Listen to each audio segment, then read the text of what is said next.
Leave it to Mahito, the perfect mirror to Yuji Itadori, to share his exact same problem, but worse.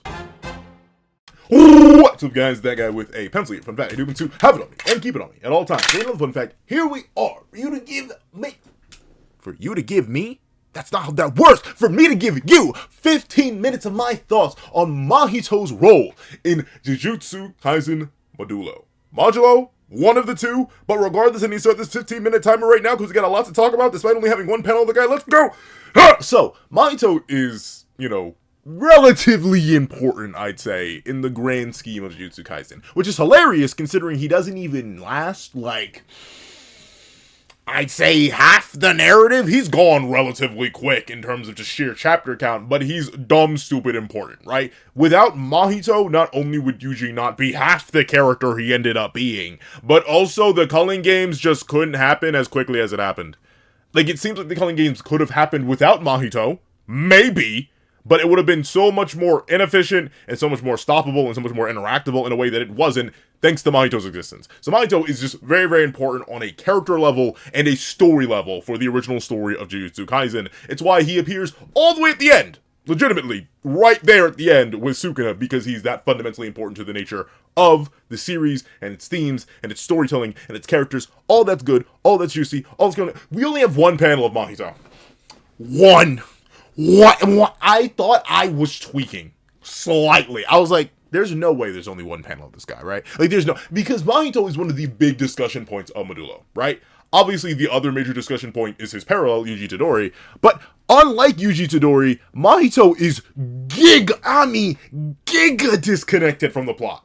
In a way that's actually kind of absurd, considering how well he fits into the plot of Modulo, right? It's crazy. But notably, Yuji is at least involved in the plot because people know who Yuji is, right? Yuji is still confirmed to be alive, right? People are looking for Yuji. It's a big major plot point that they wanted him around to take the role of the weapon against Dabura Karaba and just the Sumerians in general. So he's just consistently acknowledged and referenced and shown off again, and again. Even the most recent chapter of the time, recording chapter 17, shows Yuji. Again, we at least have multiple panels of Modulo Yuji, but Mahito, it's just this. And notably, Mahito's not even dropped by name. This is actually insane. I went through the entire 17 chapters again, not one name mentioned. If you somehow, and I do mean it somehow, stumbled across Modulo and had no context of original series JJK, you wouldn't have any idea who this guy is. Because they don't mention him.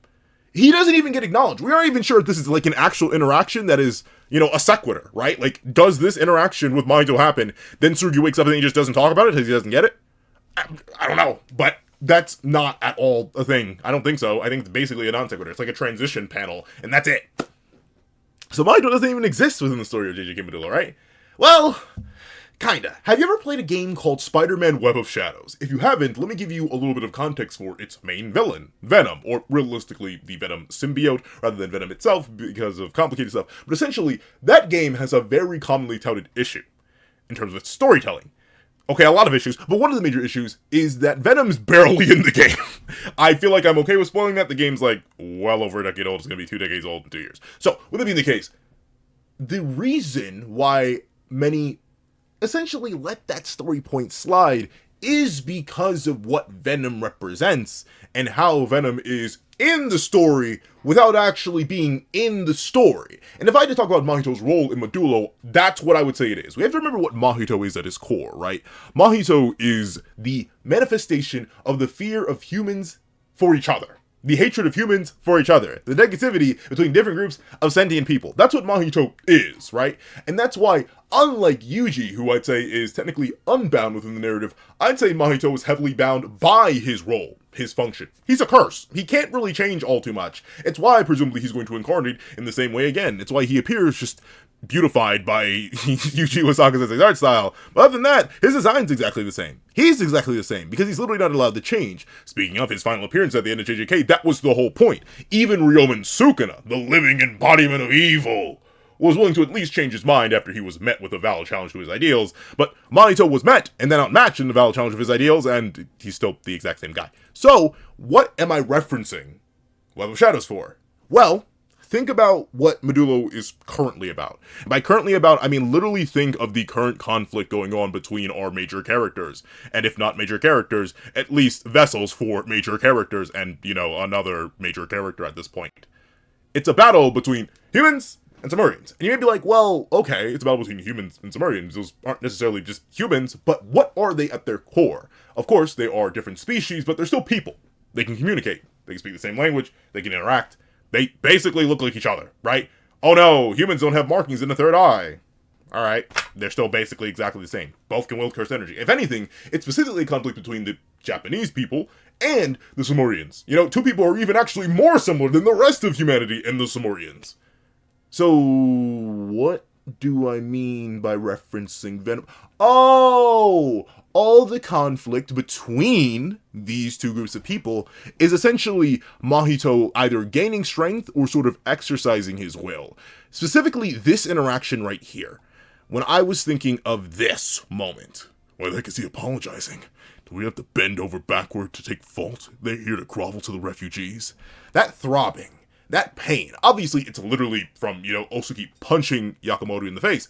But I also like to think this is pushing, just a gentle tug from Mahito. Essentially getting Yakamoto to raise it, looking for any sort of excuse, and then, you know, unloading into Cross. It's why I think Mahito specifically is haunting and interweaving with the narrative, bound within his purpose, yet not actively being a part of it, literally only having one panel, because note when he appears, note when we get his only panel.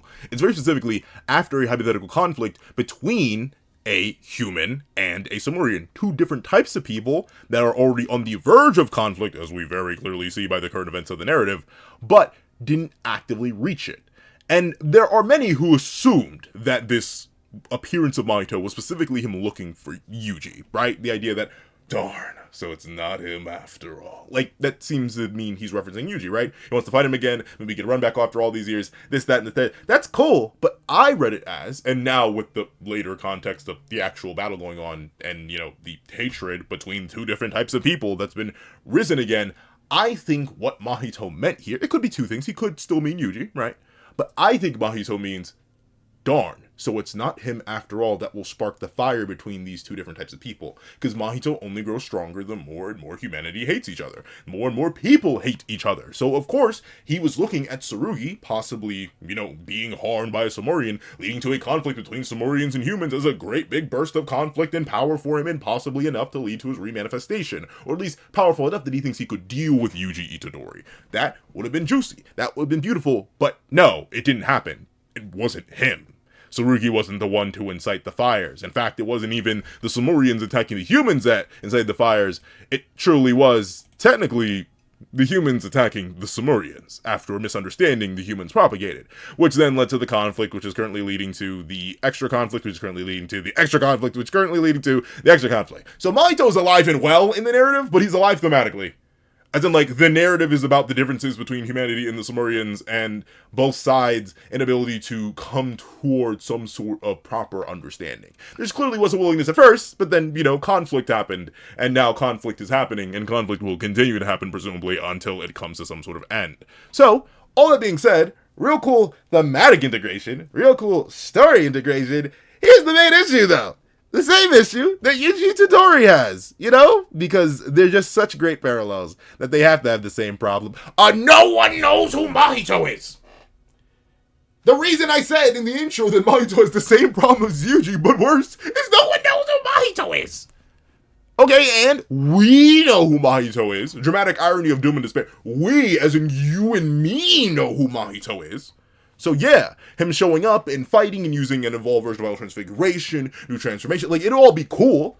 And considering Yuji Iwasaka Sensei is a quality being with the pen, I know for a fact, and obviously Gege storyboarding, these two monsters with the pen, I know will look cool. No duh. But, what is Mahito's dynamic with Yuka? You hear anything? You hear anything? I got nothing. What is Mahito's dynamic with Tsurugi? It's not that. What's Mahito's dynamic with Maru? Cross? Dabura? Anyone? Nothing! He doesn't exist! He's got one battle! So I don't know. Part of me is like, I want to see Mahito come back because I know it's going to look good, and I feel like he does fit thematically and story-wise into the idea, and you could say, like, maybe integrating Mahito into the narrative is, and his subsequent defeat, presumably, would be in, not necessarily an abstraction, but an evolution of the idea of, not necessarily evolution is the wrong word, but a physical manifestation of the conflict being resolved. I think that, there we go, that's what I'm looking for. It would be a physical manifestation of the conflict being resolved, right? Ultimately, if the story of Modulo ends with the Samurians and humanity actually coming to some sort of consensus and aligning and deciding to work together, overcoming their hatred of each other and their fear of the unknown in order to work together and evolve, then defeating Mahito would be a physical manifestation of them crossing that bridge that you could reference all the way back at the start of the series. That would be good. That would be great. That's kind of the only way he works, though. It's the same issue that Yuji has, but worse, because at least people know who Yuji is. No one knows who Mahito is. And sure, you could definitely say he could have an interesting dynamic. I've seen a lot of people assuming that Mahito will have some sort of interplay with Mahoraga specifically, or even more so directly with Yuka. The idea that ultimately, since Yuka's in this terrible, horrific state due to her own body, and by proxy her own soul, Mahito could take this opportunity to spawn in, save Yuka, and then maybe put her into a debt of sorts, you know? Saving Yuka, but turning her evil, taking over Mahoraga, doing something to Dabra. Like, there are these possibilities here. There are. And that'd be fine. But it really is getting to a point where I'm like, darn, does Mahito even fit? Like, does he fit into the story? Like I said, it's the Yuji issue. I just don't know. I think, though, the only way he does fit is that, like, physical manifestation or representation of the conflict being superseded by humanity and Samurians. That's, like, the only way I can think to make it work without, like, causing a mess. And you may be like, well, what about his dynamic with Yuji, right? Sure, Amaru doesn't know who he is, a Cross doesn't know who he is, a Tsurugi doesn't know who he is, Yuka doesn't, Dabra, like, none of them knows who he is, but you know who does know who Mahito is? Yuji. You know who did make a promise with Mahito that no matter how many years it would be, no matter how much later, Yuji would be there to slaughter him? Yuji. It was like, it's all Yuji based. But like I said, compound issue, Yuji ain't even part of the narrative yet. Sure, don't get me wrong, Yuji can also definitely fit, as someone pointed out, and I don't know how it didn't even hit me in the Yuji video, but yeah, Yuji, for all intents and purposes, is a living, breathing Kalyan, right? Transcendent of humanity, transcendent of curses, eternal, unaging, undying, and essentially seemingly the apex of what cursed energy has to offer, at least now currently with Gojo and Sukuna both gone. Except he's even better than them because he doesn't age and doesn't worry about dying. But no one knows who Yuji is. So it would be like, for any of my Deltarune players out there, it would kind of be like the average player running into WD Gaster at the end of the game. Right? Like, a lot of Deltarune fans out there, myself included, want to have something to directly do with Gaster within the story of Deltarune.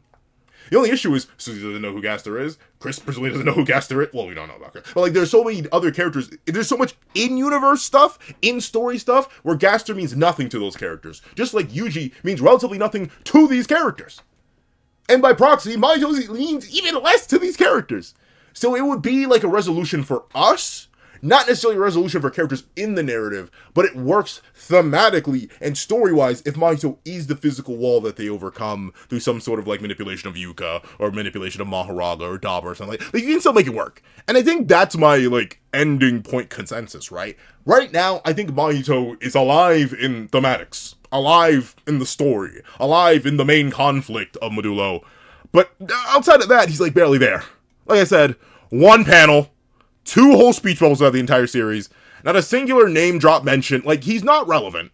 And if Gege is going to stick to their word, which seemingly they are considering the pace of the narrative, and keep Modulo a short-run series, clock is ticking. And I think it's ticking a little bit too fast for Mahito to really get any sort of major extra characterization or, like, crazy dynamic building with Maru or Tsurugi or Cross or Yuka. Just considering 2 of those major 4 characters are, like, comatose or close enough to comatose. You could do something with both, though. Like, you can still make it work. And I think that's where I'm at, where, like, you can always make it work. You're just gonna have to do a lot really, really fast. Like, you're gonna make something shake real quick, because right now Mahito's only weakness is the fact that he doesn't have any character dynamics and no one knows who he is. But thematically, he fits into Modulo. Character-wise, he could fit into Modulo in terms of what certain characters are missing. ideology-wise, he actually aligns with some of the humans that we've seen so far, and some of the Sumerians, which works well. Like, he can work. And obviously, you know, him being a human curse, in a way, considering he's the curse of humanity. I wish I had saved that password for this video. But since he's the curse of humanity, he definitely can still play into the whole dynamic between Sumerians and their relationship to the Kallions and their worship of them versus humanity's disregard for curses and Mahito being a curse but in human form. Like, there's so much work that could be infused in Mahito based on the groundwork laid in the series so far. Do I think it will shake? Probably, because I don't know why you establish this if it doesn't. If you remove this panel, no one will be talking about Mahito. Not realistically. Well, maybe because of Yuji, but that's it. So hopefully, something do shake eventually.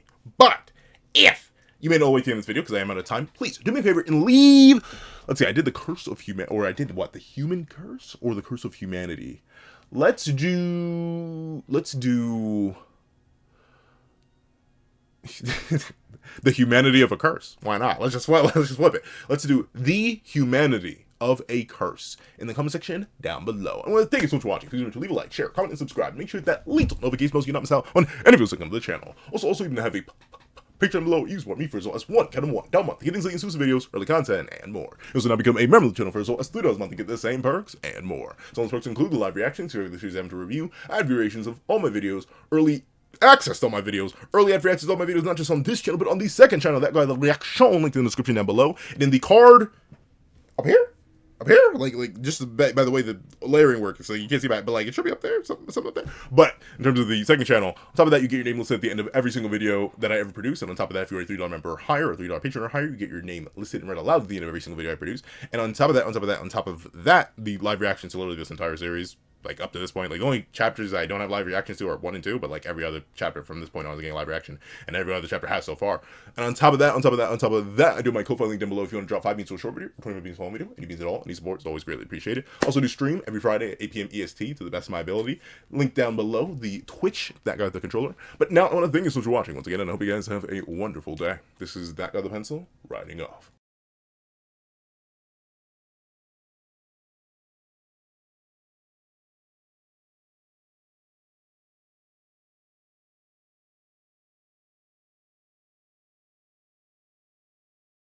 I'd like to give a thank you to our sketch tier members: Eternal Flame, Red Wolf 4765, Astro, Glacier XZ, Zera, J2MA, Guillaume, Pura Ura, Enzo, Yuki Ally, Grim, Ollie, The Boy, Corey Watson, Damon Brown, Magic, CCC, Romano Furen, Dino, Hector Gonzalez, Tim Thomas, Kaving, Julian Perez, RXN, Nevis97, Logan Guzman, Dead Meme, Koru Deer, Christian Carter, Keon Stewart, Donovan McIntosh, Sino King, Hamza Idrisi, BNA DNA, Edwin Igbinoba, Straw, Athenzi Shear, Antavius Mitchell, Azo2404, Superflame Zero, Weary Exile, Window Life, Alex Kenny, Victor Jacobs, Todd, Dre, Axis XC, The Practical One, Aswin Hedi Presetia, JMD KD, Devi Pesiet, Landon Clapwick, Heath Nelson, CAET, Funny Dude, Jagoda, Plant Crone, Striker Man, Brandon Payne, Black Sage, and Multi-Batman Superman. Then I'll leave a thank you to Artline Art Tier patrons: A+A, Kevin Encarnacion, Sean, Dread Zoen, Midnight Lord 21, CJ, and Karina Hernandez. Then I'd like to give a thank you to our Ink Tier members: King RTX, Shrimpo the 4th Shrimp 06, and Zom. Then I'd like to give a thank you to our Digital Art Tier members: J Warrior and AZ Void. And I'd like to give a final thank you to our Colored Art Tier patrons: Walking Munoz and Walking Munoz.